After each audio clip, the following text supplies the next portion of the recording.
Hey everybody. Last week I went to go and see Snow White, the new version at the cinema. It wasn't something I was necessarily desperate to go and see, I'm not gonna lie. It didn't massively appeal to me, but then that's probably because I kind of go, well, should have maybe left the original well alone. And I think going to see it, I was absolutely right in thinking that we probably should have left the original well alone. Okay, so it was an odd one. It was a really odd one. It was a real mixture of styles. There was part of it that was trying to be a little bit like Ella Enchanted, or actually Enchanted the movie. Trying to make it this real kind of fairy tale-esque kind of environment. She was in the typical Snow White dress at one point, but actually for quite a lot of the movie, the second half. And when you're in that fairy tale environment, it kind of works. However, there were moments when she was doing that, and then moments when she was trying to be really kind of like badass, and kind of fighting people and helping fight with the rebels.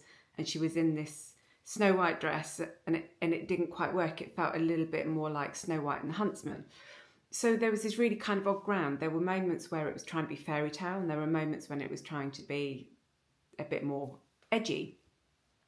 And I think that, for me, is what didn't work. It should have been either or.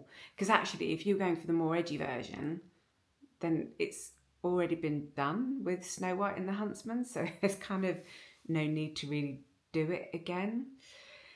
So yeah, from that point of view, that didn't really work for me. It felt like a really confused movie in that sense. The songs I didn't feel were particularly memorable.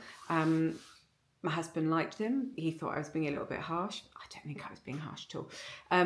He liked them. Sort of said, well, they might grow on you. But again, for me, I felt it was the wrong style for this particular movie, because you've got to remember that this movie is an absolute classic Disney. And that's what a lot of people are remembering. It's the nostalgia that goes with it. It's iconic, in a film in its own right. So I got this real sense of, and this was before I even knew who the composers were, a real sense of The Greatest Showman, which goes into that more edgy storytelling. Particularly with the last number, it really, really felt like that. And when I looked it up, lo and behold, it was the composers of The Greatest Showman.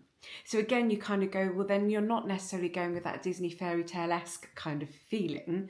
You were going more towards the Snow White and the Huntsman kind of feeling, which has already been done before.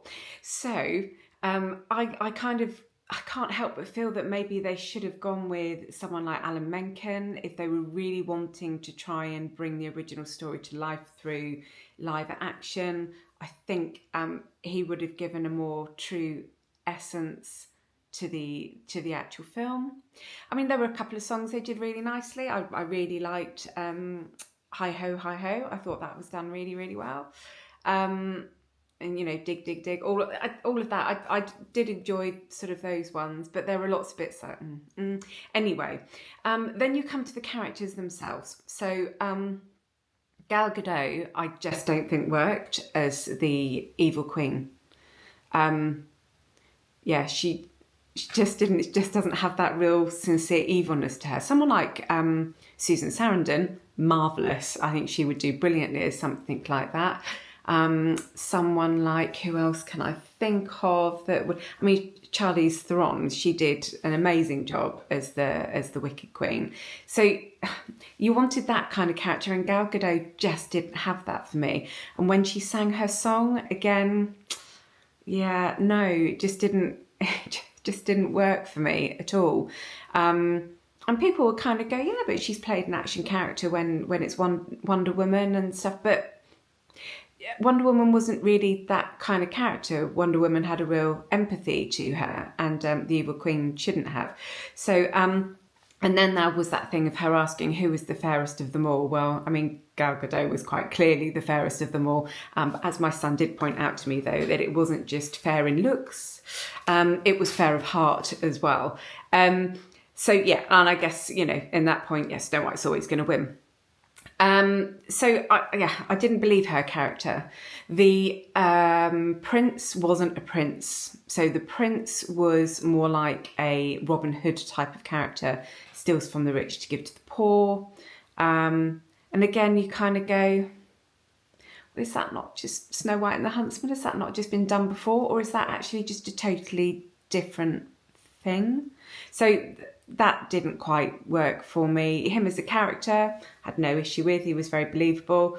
But yeah, it didn't work for me that he wasn't the prince.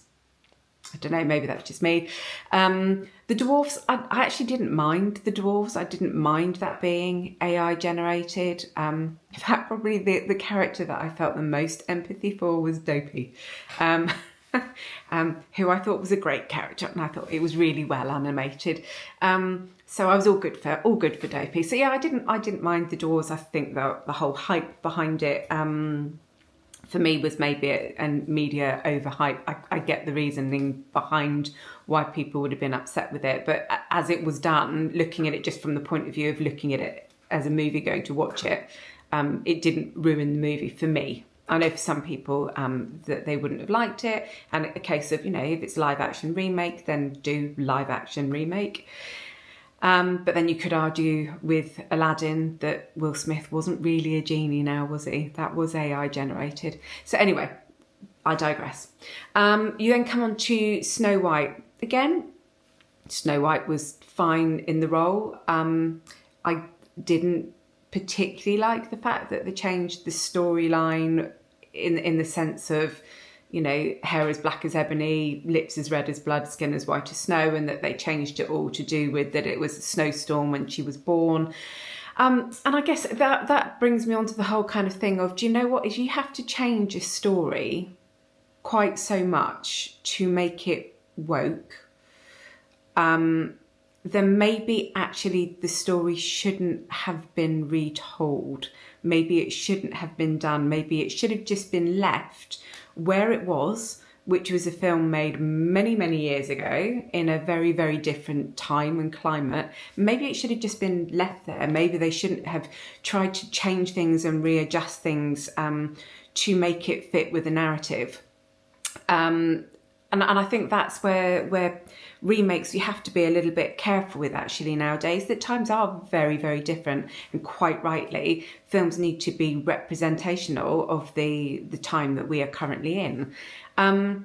So yeah, for me as a film, there were just so many confused elements that meant it just didn't work for me. I wasn't particularly engaged with it. I could have probably just left, to be honest. And I'm not a major fan of the original, but the whole point is the original was iconic for a reason. It was iconic because it was the first of its time. It was more that type of thing. It was a very new way of storytelling. But we have moved on from that. Maybe some of these live remakes shouldn't be being made. Maybe we should be looking for original tales and original stories rather than just remaking. So was it a nice juicy red apple, or was it a poisoned apple? Yeah, for me, I'm afraid it was a bit of a poisoned apple. But let me know what you think in the comments below. Be interested to hear your thoughts and opinions, and whether you think that live remakes should be made, or whether they should be steering away from that. Has Disney overdone it? I don't know. I think maybe, possibly, we're getting to that point. Let me know your thoughts, and if you want to know sort of any of my other thoughts on any films and things that have recently come out, or stage plays or anything like that, then just like and subscribe. Hope you have a lovely day.